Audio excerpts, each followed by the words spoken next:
What are the steps of buying a home? That's what we're exploring today. Let's get started. Hey friends, I'm Mary Howard with Red Boots Realty, powered by eXp. Thank you for joining me today. If you haven't already, go ahead and click that subscribe button below. If you have any questions or comments, leave them in the comments section and I'll address them. Today I'm talking about the steps of buying a home. The first step is speaking with a lender. Now that can be a bank or a mortgage loan originator or your credit union. Whichever route you choose, please think about this process as an interview. You are looking to hire someone to your team, someone that has the time to listen to you, someone that has the time to answer your questions, educate you on the stuff that you don't know. The first information that they're going to need your name, they're going to need your current address, estimated annual household income, and estimated monthly household debt. With this information, they're going to be able to get you a pre-qualification letter, which you could use to go out and start looking at homes. But to be in the best position to actually get to the closing table, I'm going to advise you to go further into the process and get pre-approved. Now, being pre-approved means that you, the buyer, has supplied the lender with the necessary documentation for the lender to perform an extensive credit and financial background check. Going through this process will also give you a better idea of the interest rates that you will be charged. To get through this process, you will need to provide all of these documents, and I will list a link for you. Once the lender has these documents, typically you will have some information within 1 to 3 business days. Now, a lot of times I get the question from buyers, do I really need a real estate agent to help me buy a home? Now, as a realtor, I'm a bit biased, but I will answer this as unbiasedly as possible. Technically, no. But with that being said, I've been a full-time realtor since 2015, and it took me a solid 2 years to feel confident about the home buying process.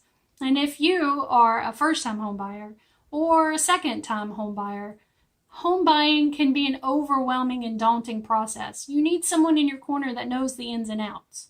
Plus, in North Carolina, it's customary for the seller to have already agreed to pay the percentage to list that home.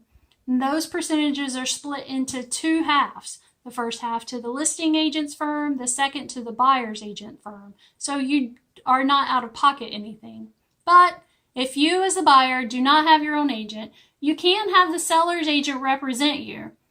But now that agent is working on opposite sides of the transaction, trying to get the highest price for the seller and the lowest price for you. I would encourage you to do your own research. Find a realtor. Not every real estate agent is a realtor, and realtors are held to higher standards to protect the public. So find a realtor with experience, a great reputation, someone that listens and communicates well with you. So to answer that question, I would say 90% of home buyers will benefit from having their own realtor. But no, it's not absolutely necessary.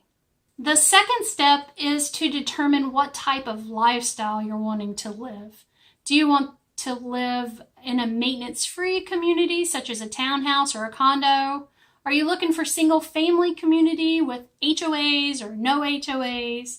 And then we need to determine what are the needs for the family inside the home. Are you looking for 2 bedrooms or 3 bedrooms? What about a dedicated office space or school area? And is outside space important? Do you need the backyard for the children or for Fido? I always advise my buyer clients to write their list of wants and needs out. And that's a list, an individual list, one for you and one for your spouse.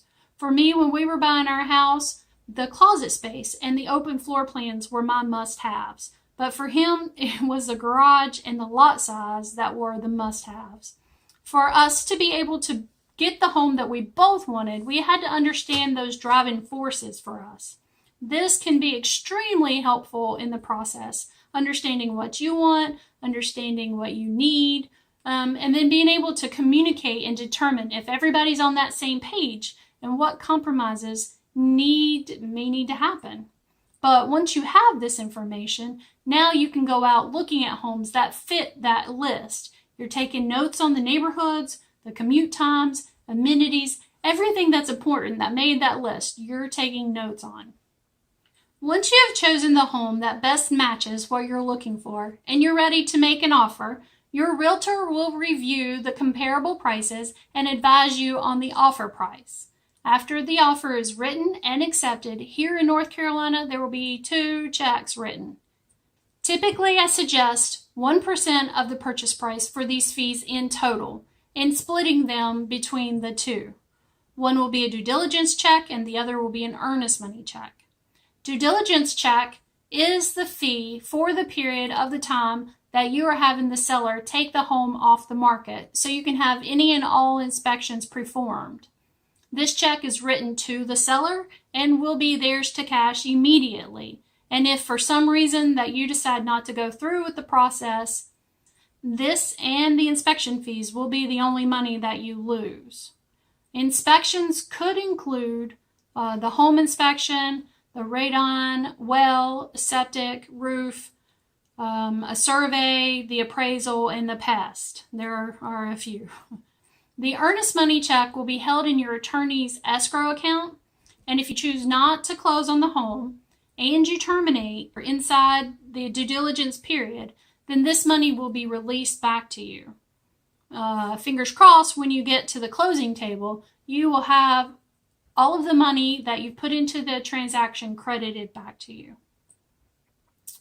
Now that you're officially under contract, your realtor will send your lender and the attorney copies of the contracts and the checks. The attorney will start this title process, which is making sure that you are buying a home that can legally be transferred to you. And the lender will be sending your file through the underwriting process, which is the assessing the risk of lending money to you. This process can be as quick as 2 or 3 days, but in my experience, it takes at least a week or more. The lender will also be ordering an appraisal, which this is just to verify that the property you want to purchase is worth the amount of money that they are going to be lending you. Once upon a time, the appraisal fee was deferred to closing, but in the past 5 years or so, it's more mandatory before you can even get the report to have that fee paid. So this is going to be an out-of-pocket expenses like the rest of the inspections. Now, with the rest of your team in the loop, the attorney and the lender, you and your realtor will be able to make decisions on which inspections you want to have executed and which professionals are going to do these for you. I would advise to have every inspection you can because you need to know everything about this property. Knowledge is power. But depending on the type of loan and the house, the location where it's at, you may not be required to have all of these inspections. So if you don't have a septic tank, you don't have to have a septic inspection. But once all of this is done, your realtor will schedule these and the companies will contact you with their payment information and confirm the date and time.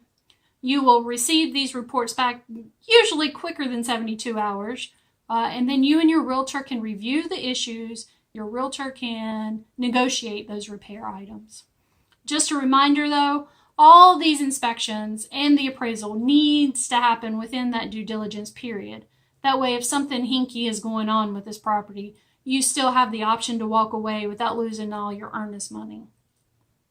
All right, so you've found the home, made it through due diligence period with inspections and appraisal, and you're just waiting on closing day. Your lender will be contacting you once your file comes back from underwriting, letting you know if there is any other information needed to prove that you're a good risk for them. And these are called conditions. Usually it's simple items like updated paycheck stubs or bank records. When you get that information back to them, they will be sending the loan packet to the attorney, and the attorney will compare what the lender sends them with the information that they have. Once all of the information is exactly the same between the two, then you will be receiving a closing disclosure. By law in North Carolina, the buyer must have this document for review for at least 3 days before closing.